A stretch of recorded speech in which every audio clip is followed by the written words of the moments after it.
Britain had won the Second World War. Its flag still flew over territories on every continent. Its navy remained enormous. British leaders still sat at the table as the victors designed the post-war world. Yet the balance had already shifted. The United States possessed unmatched industrial and financial power. The Soviet Union controlled the largest army in Europe and occupied much of the continent's east. Britain was still an empire, but it was no longer the power setting the rules.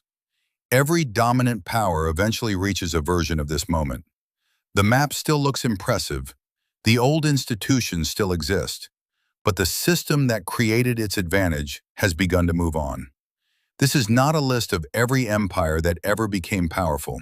For most of history, there was no single world system and no uncontested number one.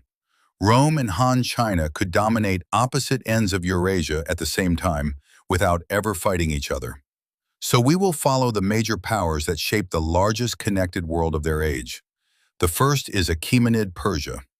In the middle of the 6th century BC, Cyrus the Great overthrew the Median kingdom and began conquering the great states of the ancient Near East. His successors added Egypt, Central Asian territories, and lands reaching towards the Indus. Earlier empires had ruled large populations. Persia operated on a new scale.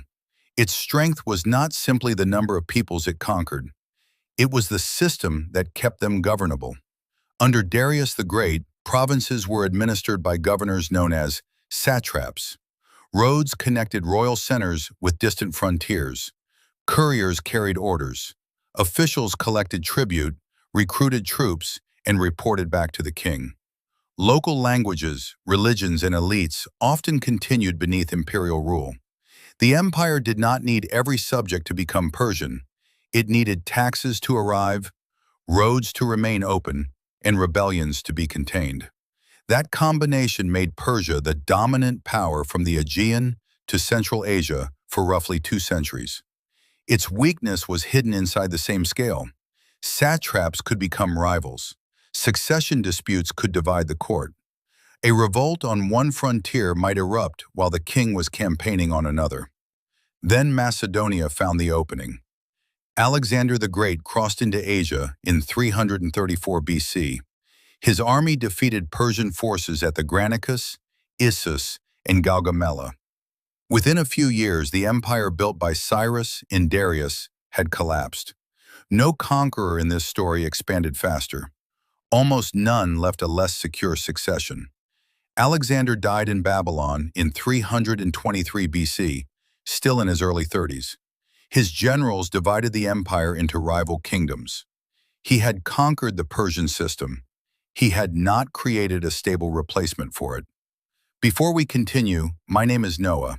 We built this channel for people who want to understand how power moves from one civilization to another, and why even the strongest empires eventually lose their advantage. If that sounds like you, subscribe. It is free and it helps us make better videos more than you might think. All right, back to the rise and fall of world power. Alexander's successors did not simply vanish. The Ptolemies ruled Egypt. The Seleucids controlled much of Western Asia. The Antigonids held Macedonia. Greek-speaking courts, cities, coinage, and trade spread across the former Persian world. But the successor kingdoms fought one another constantly. Their rivalry created opportunities for a new power rising in the Western Mediterranean. Rome defeated Carthage, then intervened more deeply in the Greek East. Kingdom after kingdom was conquered, reduced, or absorbed. By the 1st century BC, the Mediterranean had become the center of a Roman political system. From Rome, it could look as though one empire had inherited the ancient world. Rome's victories were so complete that later histories often make it seem like the natural center of the ancient world. From the Atlantic to Syria, its major rivals had been defeated or contained. But that perspective hides a fact that changes the entire timeline. The Roman story is often told as though everything beyond its eastern frontier belonged to the background. That view makes the Mediterranean look like the whole world. It was not. Rome was not the only superpower of its time. At the opposite end of Eurasia, Han China governed another enormous empire, and most contact between them passed through peoples neither empire controlled. Rome mastered the Mediterranean, its roads, ports, taxes, law, cities, and professional armies turned conquest into a durable political system. Provinces supplied grain, soldiers, and revenue. The sea at the center of the empire became a highway rather than a barrier. Han China built its own imperial structure around a central court, a large bureaucracy, agricultural taxation, frontier armies, and routes reaching deep into Central Asia. Roman glass and coins traveled east. Chinese silk traveled west. But Parthian, Kushan, Central Asian, and other intermediaries controlled much of the space between them. Neither Rome nor Han China ruled the world. Together, they reveal what world power meant before the world was fully connected. Dominance over one vast regional system, while another civilization built a comparable system beyond the horizon. Their weaknesses also look strangely similar. Court struggles disrupted succession. Frontier defense consumed resources. Local elites gained influence. Civil war made outside pressure more dangerous. The Han dynasty fell in 220 AD. Western Roman imperial rule ended in 476, although the Eastern Roman Empire survived for nearly another 1,000 years. Power had not passed cleanly from China to Rome, or Rome to anyone else. Both orders fractured, and new centers rose from the spaces around them. By the 7th and 8th centuries, Tang China and the Abbasid Caliphate stood at the heart of two of the medieval world's greatest networks. Tang China combined a powerful bureaucracy, military reach, economic expansion, and a cosmopolitan capital at Chang'an. Merchants, diplomats, monks, and travelers arrived from across Asia. The Abbasids established Baghdad as a political, commercial, and intellectual center connecting the Mediterranean, the Indian Ocean, Central Asia, and lands beyond. Their influence did not depend only on armies. Cities, merchants, scholars, and administration projected power far beyond any ruler's personal reach. But neither system remained unified forever. Rebellions weakened the Tang. Military commanders in regional dynasties reduced the direct authority of later Abbasid caliphs. The networks survived even when the empires controlling them fragmented. Then a power from the steppes seized those networks and connected them by force. In the 13th century, the Mongols created the largest contiguous land empire in history. Their advantage was movement organized at imperial scale. Mounted armies traveled with remounts. Scouts gathered information. Columns separated across hundreds of kilometers, then concentrated at the chosen point. Conquered engineers gave them the ability to attack fortified cities as well as armies in open country. Resistance could bring destruction on a scale designed to terrify the next city into surrender. After conquest came connection. Under the Mongol successor states, merchants, diplomats, craftsmen, technologies, and diseases moved across Eurasia with unusual intensity. But the empire fractured into khanates, each with its own interests. The land routes remained important, yet no Khan could permanently control the entire system Genghis Khan had created. And this is where the rules changed. The Mongols had dominated the greatest land network of their age. The next era would be shaped by powers that learned to control the oceans. The Ottoman Empire stood at the transition. It captured Constantinople in 1453, conquered the Mamluk domains in 1517, and became the strongest state in the Islamic world. By the middle of the 16th century, Ottoman armies, taxation, artillery, administration, and naval power projected influence from Central Europe to the Indian Ocean. Their advantage came from combining old routes with new military technology. Constantinople controlled strategic straits. Artillery reduced fortresses. Central revenue supported repeated campaigns on several frontiers. The Ottomans are sometimes said to have blocked Eastern trade and forced Europeans to sail around Africa. That is too simple. Mediterranean and overland commerce continued. Portuguese and Spanish expansion was driven by profit, strategic rivalry, and improving maritime capability as much as by any single barrier. The deeper change was that oceanic routes gave ambitious states a way to bypass continental choke points altogether. But the Ottomans did not dominate alone. Ming China governed an immense East Asian state. Mughal India would control one of the world's richest and most populous cores. Safavid Iran stood between the Ottoman and Mughal worlds. Their populations, production, and demand remained central to the connected economy taking shape. The early modern age still had several giants. What changed was the scale on which their worlds began to overlap. The Indian Ocean already contained old and sophisticated networks linking East Africa, the Middle East, India, Southeast Asia, and China. European sailors did not create that commerce. They entered it with armed ships and tried to seize its strategic points. Portuguese voyages around Africa created a direct maritime route from Western Europe into that existing system.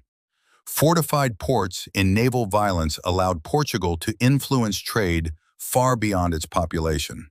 At the same time, Atlantic crossings connected Europe permanently to the Americas. Geography was no longer only something empires occupied.